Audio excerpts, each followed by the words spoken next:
ошо адам өлтүрүү, адамга кол салуу туурасында Аузу биллахи минеш-шайтонир ражим. Ва ман яктул муъминан мутааммидан фажазауху джаханнаму халидан фиха ва гадибаллаху алейхи ва ла'анаху ва адда лаху азабан азима. Садакаллахул азим. Бул аяттарда мындай дейт.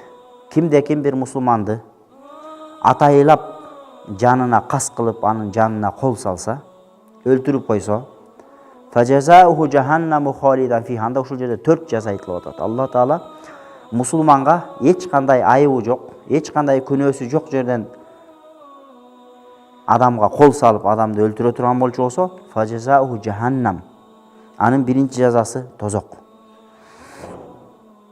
Халидан фиха, тозокто жөн эле тозок эмес, түбөлүктүү тозок дейт. Биринчи жазасы. Экинчи жазасы ва гадибаллаху алейхи, Аллахтын каарына калат дейт. Ошондой иш кылганын экинчи жазасы. Үчүнчүсү ва ла'анаху, Аллахтын наалатына калат дейт. Ва адда лаху азабан азима, жана дагы Алла Таала кыяматта мындай адамдарга улуу жан чыдагыс азаптарды камдап койгон дейт.